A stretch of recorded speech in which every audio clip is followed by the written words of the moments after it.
Welcome to recipes in my way. இன்னைக்கு நாம கமகமன்னு மணக்கிற கரம் மசாலா செய்ய போறோம். மட்டனோ சிக்கனோ இல்ல பிரியாணியோ இதுல ஒரு ஸ்பூன் போதும், உங்க சமையல் மணக்கும். வாங்க எப்படி செய்யறதுன்னு பார்க்கலாம். கரம் மசாலா பொடி. கரம் மசாலா மட்டும் இல்லை, எல்லா மசாலா பொடியும் நம்ம வீட்டிலேயே தயார் பண்ணி உபயோகப்படுத்துறது ரொம்ப நல்லது. நான் இப்போ தயார் பண்ணுற கரம் மசாலா 50 கிராம்லேருந்து 100 கிராம் அளவுக்கு இருக்கும். இப்போ கரம் மசாலாவுக்கு தேவையான பொருள் என்னன்னு பார்ப்போம். கொத்தமல்லி 3 டேபிள் ஸ்பூன், சீரகம் 2 டேபிள் ஸ்பூன், சோம்பு 2 டேபிள் ஸ்பூன், மிளகு 2 டேபிள் ஸ்பூன், கிராம்பு 1 டீஸ்பூன், அன்னாசிப்பூ 5 நம்பர்,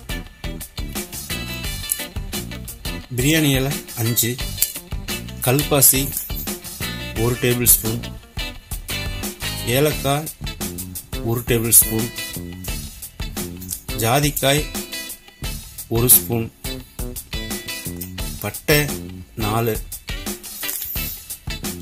வரமிளகாய் 4, ஜாதிபத்திரி 2. இதையெல்லாம் வறுத்து அரைச்சி எடுத்துடலாம். முதல்ல மல்லி,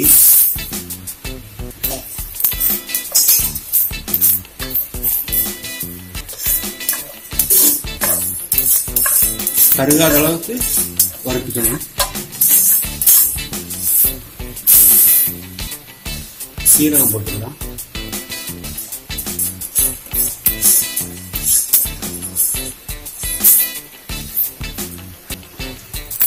மிளகு,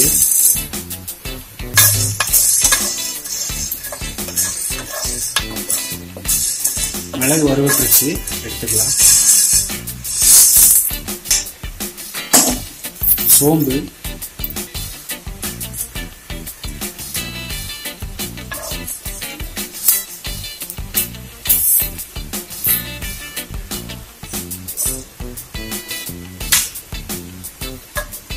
கிராம்பு வறுத்துக்கலாம். அதோடைய ஏலக்காயும் போட்டுக்கலாம்.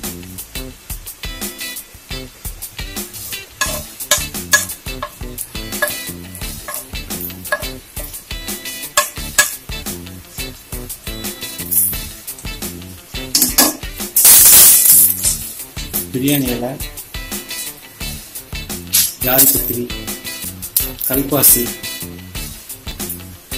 வரமிளகாய், இதுல ஜாதிக்காய் பொடி பண்ணது அதையும் சேர்த்துக்கலாம்.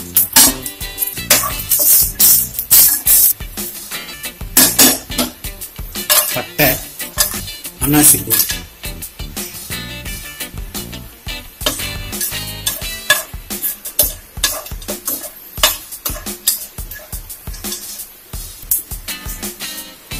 இது எல்லாத்தையும் ஆற வச்சு அரைச்சி எடுத்துடலாம்.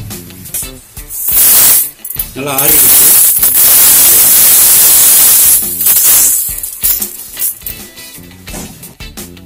இதை அரைச்சிட்டோம். நல்ல மணமா இருக்கு, கமகமன்னு மணக்குது.